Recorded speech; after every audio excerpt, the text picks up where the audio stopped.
And comedy can say things that other people can't say. They can cut in and criticize in a way that's it's packaged in through humor, and it can actually change a society. But if you're not allowed to do real comedy, then are we all going to pay for that? Yes, we will. Yes, absolutely, we will. I mean, there's so many things in what you said. I mean, the great value of the court jester about in medieval times was that he could say things that were a little bit cheeky about the king, but everybody laughed, and the king couldn't really get cross because everyone else laughed. You see what I mean? Yeah. So that the court jester was allowed to say things. And I know sometimes that I have that license as a sort of court jester. But there were so many things raised by that question. Ask it again, because there's at least two other things. Yeah, no, there is, because, well, first of all, comedy, when done really well and intelligently, can change the narrative and the course of a civilization by pointing things out that a frontal assault wouldn't. For example, if you told the king that he was being lazy, you get your head cut off. But if a court jester does it, the king might get the idea and change his habits. Exactly. That's why he was so important in a medieval court.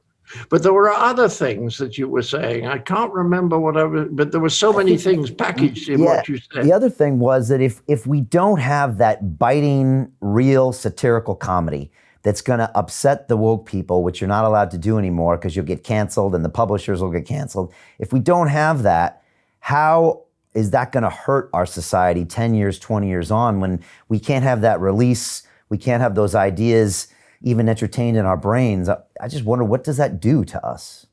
Well, it means that there has to be a way of thinking, and you're in trouble if you don't think that way, which is, of course, the complete opposite of a democracy. It's good that people in a democracy argue, but they should argue and try and listen to each other. As I say, I've been following some of the trans stuff, but I've been getting quite a lot of stuff to read, and I want to understand why, if you disagree with the general trans attitude, that makes you a hater of transgender people. I don't get that yet. And I don't think I'll ever can get it, but I'm open to an argument that that's a form of hatred. Not that I can see. So if we are listening to each other, we learn. I mean, if you have somebody, let's say a Russian government, that suddenly decides that there are no innate abilities, as they did earlier on, then that meant that scientists had to come up with all sorts of science to do with the fact that everything is a blank slate and is formed by environment instead of from heredity. So you just get nonsense spoken. And at the moment, the biggest single nonsense is the refusal of science to accept some of the anomalies that are being pointed out by people who study psi phenomena. And as someone who's read a lot of the literature, all of it by scientists, there is overwhelming evidence that some of the psi phenomena exist. The science, standard science, can't face it. You know, I've had a guest here that they feel they can't explain it. And so they say that's not possible, instead of saying we don't have a theory that could explain that, which would be a more open-minded way of approaching the problem. And these are like concepts about the universe and scientific ideas and big ideas. So something like remote viewing, which is, there's a very interesting woman.